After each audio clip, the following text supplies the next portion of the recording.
You're listening to The Bible Guys, a podcast where a couple of friends talk about the Bible in fun and practical ways. Did we start? We did Has start. It started? The clock's is starting it going right now. Yeah. It's okay. going. Okay. Say hi. Hi, everybody. Good, hi. Yeah, it's good to be here. Hey, I'm Chris, and this is Jeff. We're the Bible Guys, and today we're starting off with a segment called Stump the Pastor. Oh, no. And we're both pastors. Okay, the so goal is I'm to going to stump read us. it and stump you. Okay. Abigail White. Why? Why? Yes. What did I say? Her last name. It sounded like White. Oh, why? Yes. I'm sorry. Abigail, she says, and this is quite an involved question. Like, it says, given the climate of the world and culture of death that we are living through, and with sin rampant, it made me question how God is doing. I can't imagine that the current state of the world isn't breaking God's heart with more and more people turning away from faith and towards a more secular mindset, and sin almost becoming normalized in a lot of ways. I was curious about your thoughts on this topic and how God is feeling or doing given the struggles he witnesses within his creation by his creation. Yeah. Wow. It's a great thinking question. Isn't that nice? Yeah. She's worried about God. Yeah. She's worried about God. Well, I mean, technically, yeah, that's kind of true because the basis of the question is, how is God doing and feeling? When things are really tough. Yeah. And you have a friend, you go down and go, how are you doing? Yeah. This is kind of what she's saying. How's God doing? Is he doing okay? Yeah, and maybe she's wondering, maybe specifically, I mean, she didn't say wondering, but wondering like, how is he, you know, dealing with it, I guess. So I would here's my first, I mean, I have several thoughts, but here's my first thought is this is nothing new. Like, I mean, read any of the stories of the Old Testament, right? I mean, you know, when King Herod orders to kill every Jewish baby in the nation, just because it threatens his power, and the atrocities, you know, that are listed in numerous times in the Old Testament of pagan worship idol and, you know, I mean, slavery. I mean, you name it. I mean, just horrific things. Yeah, I think the context of her question is the decline of Western society.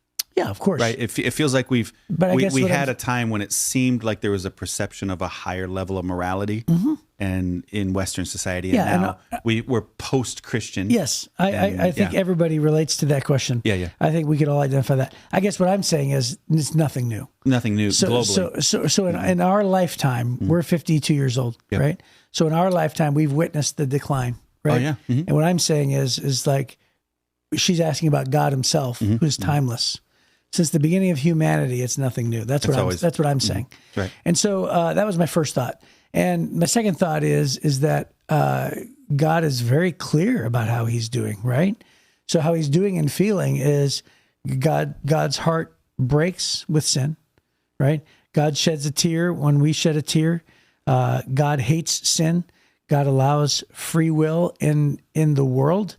He doesn't make us, you know, behave or love him or to be righteous or choose good things. And I believe that God is patient, right? He's patient with us. It says he tarries in his second coming because he wants more people to know him. And so yet in spite of the heartbreak, which she's absolutely right, you know, it's a discouraging time more for us than I think it is. You know, we may be surprised. Oh, this world is going to hell in a handbasket, right? We may be surprised by the tolerance and acceptance of sin in our culture through media and in our homes and the breakdown of the family. I mean, James Dobson, right? He nailed it. Focus on the family, right? Lose the family, lose the world. Right. All of that. I mean, that was the whole premise of his show for years, right? So I think that we're surprised by it, but God's not surprised by it. Right. We're brokenhearted about it. God's more brokenhearted about it. Right. We remember a time when things seemed and had appearance of a higher level of morality than we have now in our culture. But I was in Nepal a couple weeks ago, or last week, a couple weeks ago, and I stood at the foot of 110-foot idol. Yeah. Right at the base. Yeah. And for 2,000 years, that community had never had any Christian witness or no access to Jesus for 2,000 years, right? 109 feet, 110 feet tall Shiva statue. I was in another temple about the same time they worship the monkeys and all those kinds of things, right? And it's 2,000 years there was no Christian witness there. So, which means the practices of the evil. The evil was horrific, right? Yeah. And the Bible talks about how different demons are like princes or kings over different regions of the world. I believe that Shiva is one of the major demons over the Indian subcontinent and all their gods. And so God's been doing battle against them. Well, the good news is now in Nepal, there's thousands of new churches over the last 10 years, right? Mm-hmm. So for 2,000 years, there were none. Right. 70 years ago, the very first church in all of Nepal, 70 years ago. And now there's thousands. We have over 10,000, 14,000 that are being trained right now in Nepal, the plant churches, right? There's 77,000 villages in the country that have or 74,000 that have no churches at all still, right? So if you're wondering what he's doing, he's grieving over sin. He hates sin, but God is on the march around the world, right? So we're seeing the decline of our current society, but most societies in the world have never come up to Christ yet, right? Many of them. And so in the places where it's been the darkest, he's on the move. You wonder how God's doing? God is fighting for the souls of humanity right now against the darkness, right? So the light and the darkness are fighting. You and I are in a post-Christian country. Right. We had access to the gospel. We still do. Churches are in every corner, but the people have inspected Jesus and rejected him for the most part. And because of that, we've thrown him out of public society. We've thrown him out of the public square. We've thrown him out of our general worldview in America. And we've made humanism be the main thing, right? We are our own gods now. And so now we're living in a post-Christian culture where we're seeing a decline in our culture. God grieves over that. But there's other places where they've never even been in the incline towards Christ. And he is on the march around the world. He's taken back what is his, and so he loves us. He hates sin. He will judge it, and in the meantime, he's drawing as many people to himself as possible. So God's not discouraged. God is encouraged, but there will be a day when he's going to judge it all, right? And we have to be aware that that the world is spiraling towards final judgment. And I think of Jonathan Edwards back, 150 years ago, preaching that message, sinners in the hands of an angry God. Right. Anger will be, the wrath of God is coming. And so our goal as Christians should be to rescue as many people from the wrath of God as possible. And it's not wrath against humanity, it's wrath against sin. Right. Right. But if we don't repent and turn from our sin, then we're going to get caught up in that. And so that'd be a big part of that. I think that's a great question. Sure it is. Yeah. But my prayer on a regular basis is, God, break my heart for the things that break yours. Right. Help me to see the world with a broken heart like he does. That's great. Yeah. So let's move into the book of John. So let's thank Abigail though, man. Abigail, what a question. And hey, I bet you it pleases God to know that there's people that are worried about how he's doing. Sure. Isn't it? Yeah. Right. I would definitely that's kind of a precious way. Hey, God, you doing okay? Yeah. Right? Well, I'll tell you, we would love any other questions that you have, especially if it's one like this, just so thoughtful and you really have to think hard about these things in order to come up with something like that. So I would say, please email us at info@thebibleguys.com, and we will definitely consider your question for a future podcast. Yeah. Okay. So we are now pivoting out of Luke. Remember how you mentioned it seemed like Luke has all these one-off stories? Yes. Now we're moving into John, and John has a whole bunch of them too. Yes. So in John chapter 11, this is the only place that mentions the story of Lazarus. Now this Lazarus is not the same Lazarus that Jesus tells the story of the rich man and Lazarus when they go to hell and heaven, right? Correct. In this one, or hell and paradise, this one is a friend of Jesus's, and his name is also Lazarus. It's kind of like Bob Johnson, right? It's a pretty common name. Or James. James, yeah. Son of Alphaeus, James, or whatever. Judas. There were multiple Judases on Jesus' team. Yes. So anyways, in Luke chapter 11, verse 1, it says, a man named Lazarus was sick. He lived in Bethany with his sisters, Mary and Martha. This is the Mary who later poured the expensive perfume on the Lord's feet and wiped them with her hair. Her brother Lazarus was sick, so the two sisters sent a message to Jesus telling him, Lord, your dear friend is very sick. But when Jesus heard about it, he said, Lazarus' sickness will not end in death. No, it happened for the glory of God, so that the Son of God will reveal glory from this. So although Jesus loved Martha, Mary, and Lazarus, he stayed where he was for the next 2 days. Finally, he said to his disciples, let's go back to Judea. But his disciples objected. Rabbi, they said, only a few days ago the people in Judea were trying to stone you. Are you going to go there again? Jesus replied, there are 12 hours of daylight every day. During the day, people can walk safely. They can see because they have the light of this world, but at night there is danger of stumbling because they have no light. Then he said, our friend Lazarus has fallen asleep, but now I will go and wake him up. The disciples said, Lord, if he's sleeping, he will soon get better. Though they thought Jesus meant Lazarus was simply sleeping, but Jesus meant Lazarus had died. So he told them plainly, Lazarus is dead. And for your sakes, I'm glad I wasn't there, for now you will really believe. Come, let's go see him. Thomas, nicknamed the twin, said to his fellow disciples, let's go too and die with Jesus. Yeah. Okay. Is that where we're supposed to stop? That's where we stop. Okay. Yeah, So really before the main event, we're just sort of breaking this down into 2 days. So we're covering the fact that Jesus didn't show up. Right. So God's timing, right? Yeah. So Bethany, for those of you that are curious, outside the eastern gate of Jerusalem, there's a steep hill. There's a Muslim cemetery right outside the eastern gate.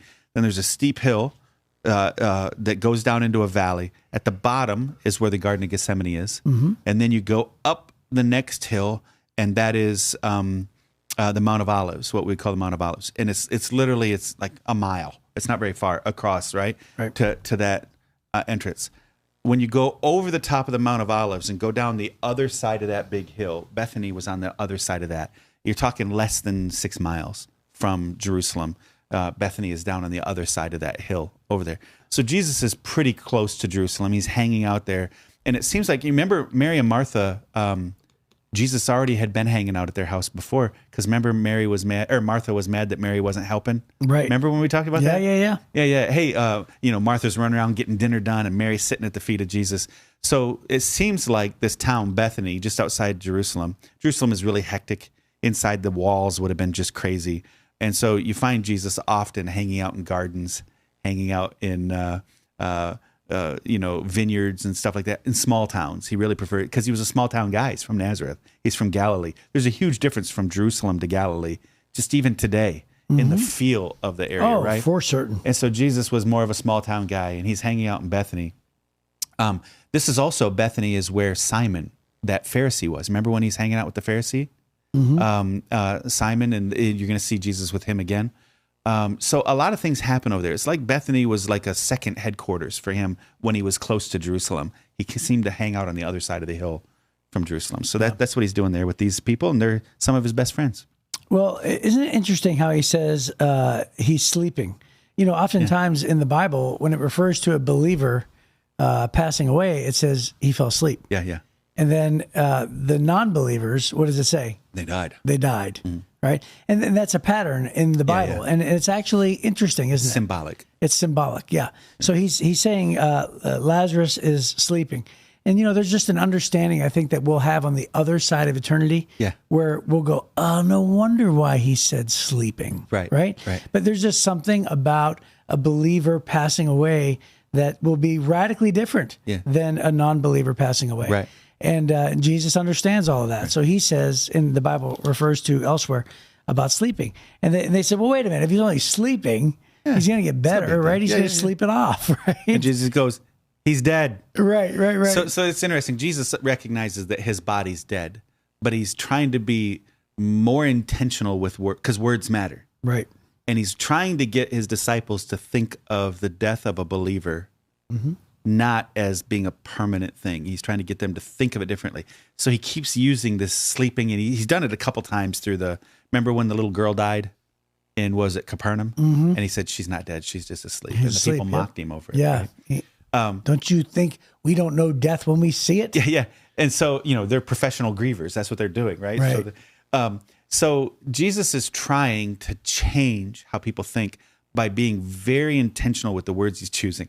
And they're kind of dense and they don't pick up on it. So finally he goes, come on, he's dead. That's what I'm trying to say. He's dead like you think of death, right? He's dead that way. Lazarus is dead. Yeah.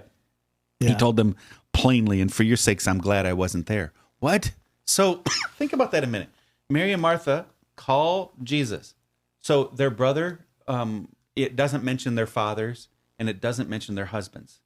So very likely these are spinsters, perhaps. Mm-hmm. They're unmarried women, it appears. They live with their brother. Their brother then would be the main, in that culture, be the main provider for them. Yeah. And he's dying, and so they call the most capable person in faith, right? Jesus, would you come and rescue him? And Jesus goes, oh, Lazarus is sick. He's going to die. Yeah, let's hang out here for a couple more days. Intentionally. Yeah. And then is that cold-hearted? Well, no, because it's interesting because you know how I think some things are reserved specifically for Jesus on earth to display God's glory and to prove his messiahship. Yeah. And I think that this miracle in particular was definitely a miracle reserved to prove his claim to be the Messiah. So it's not applicable, honestly. People always, it is. The principles are applicable, right? Mm-hmm. But the specific circumstances are not applicable. Right. Because people would say, oh, well, Jesus delayed and therefore we could apply this to our lives. No, because he literally says, I'm glad for your sakes I wasn't there, for now you will really believe, come.